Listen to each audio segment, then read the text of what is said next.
नमस्कार दोस्तों, स्वागत करता हूं राहुल कौशिक आरके पे सभी का। दोस्तों, आज के इस वीडियो में हम बात करने वाले हैं एचडीएफसी बैंक का quarter two result and share analysis.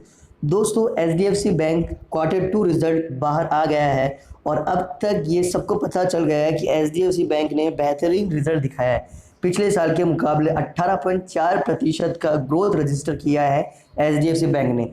अब ऐसे मौके पर एचडीएफसी के शेयर को ऊपर जाना था और सब यूट्यूबर्स ने वीडियो भी बना लिया था कि कैसे एचडीएफसी बैंक का धमाका होने वाला है, लेकिन वैसा धमाका कुछ हुआ नहीं और मंडे को मार्केट खुलते ही एचडीएफसी बैंक का शेयर का प्राइस 1230 रुपये शेयर से 1202 रुपये पर आ गया। और अगर आप पिछले 5 दिनों का पैटर्न देखें तो कुछ बहुत ज़्यादा फर्क नहीं पड़ता।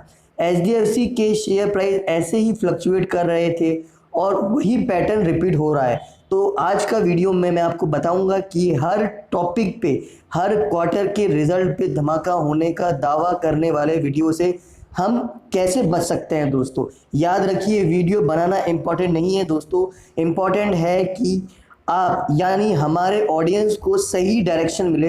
तो वीडियो को एंड तक जरूर देखिएगा और राहुल कौशिक आरके को सब्सक्राइब कीजिए, बेल आइकन को प्रेस कीजिए ताकि आप अपडेट रह सकें।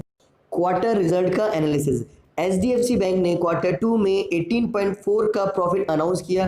पिछले साल इसी क्वार्टर में ये अमाउंट 6,354 करोड़ था और इस साल ये अमाउंट 7,513 करोड़ है।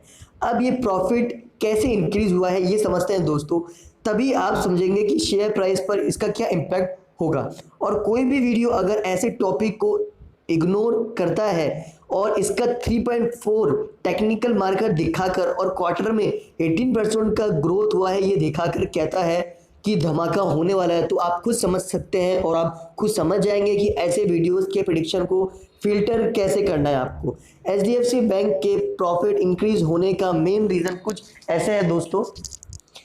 First point, earning interest rate spending interest rate से ज़्यादा है। इसका क्या मतलब है, यानी एचडीएफसी बैंक ने जो लोन दे रखा है उस पर वो 9% का इंटरेस्ट चार्ज कर रही है अभी भी, और अपने बैंक्स में रखे एफडीज पर सिर्फ 5% का इंटरेस्ट रेट पे कर रही है। यानी कमाई ज़्यादा खर्चा कम, तो इससे प्रॉफिट तो होना ही है, इसमें कोई रॉकेट साइंस नहीं है दोस्तों।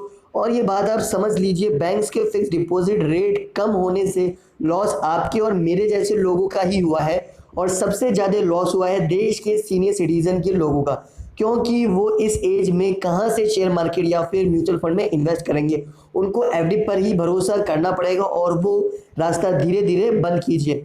हाल ऐसा है कि हम लोग अपनी ही बर्बादी में खुद नाच रहे हैं कि प्रॉफिट हुआ। एक्चुअल इकोनॉमिक रीजन इसका ये है कि बैंक्स इनकम जनरेट नहीं कर पा रही है, कॉर्पोरेट लीडिंग से आधे से ज़्यादा बिजनेस बंद है और लॉस में चल रहे हैं और उनसे वो इनकम नहीं आ पा रही है, जिससे बैंक कॉमन इंसान को अच्छा एफडी रिटर्न दे पाए। तो ये एक्चुअली पॉजिटिव नहीं दे पाया और नेगेटिव इम्पैक्ट क्रिएट करना चाहिए, और वही हुआ है।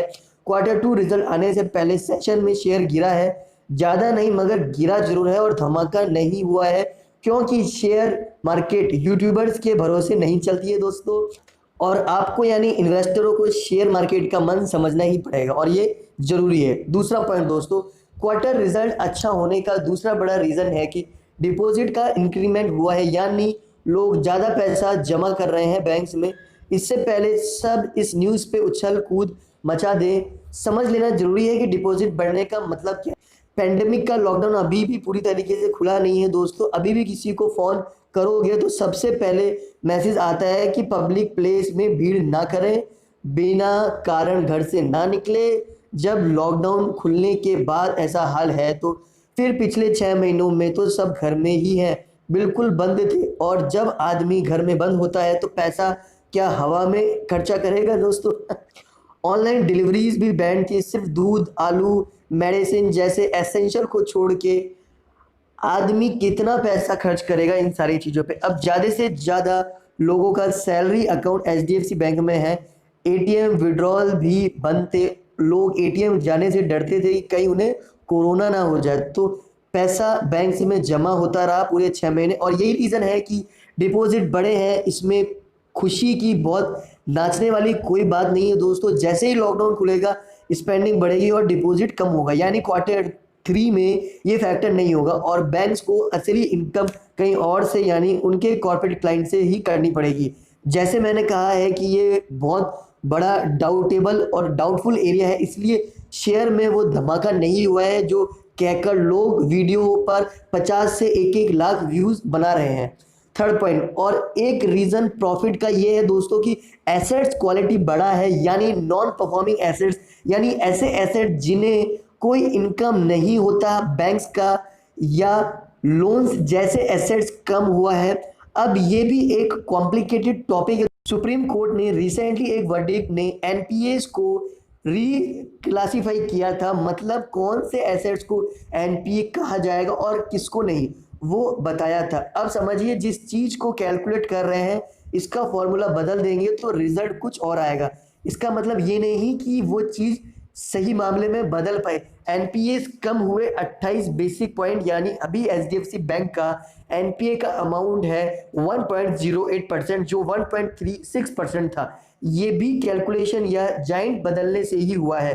कुछ लोगों के लिए ये धमाका था, लेकिन वो लोग ये देखना भूल गए कि बैंक्स के 3,700 करोड़ का प्रोविजन रखा है, यानी पैसा अलग से रखा है जो बुरे दिन से काम आएगा या बुरे दिन में काम आने वाला है। दोस्तों ये अमाउंट एक साल पहले 2,700 करोड़ रुपए था, यानी 37% का इंक्रीमेंट, और इसमें से भी 2,300 करोड़ परफॉर्मेंस एनपीए के लिए कंटिजेंसी की तरह से रखा गया है, यानी एनपीएस को कंपनी अभी भी एक बढ़ता हुआ खतरा जैसे देखती है और ये मार्केट इन्वेस्टर को समझ आया और इसलिए शेयर प्राइस के दिन ये फटाक से चढ़ के नीचे आ गया, क्योंकि ऊपर जाने के लिए स्ट्रॉन्ग फाइनेंशियल रीजन होना चाहिए।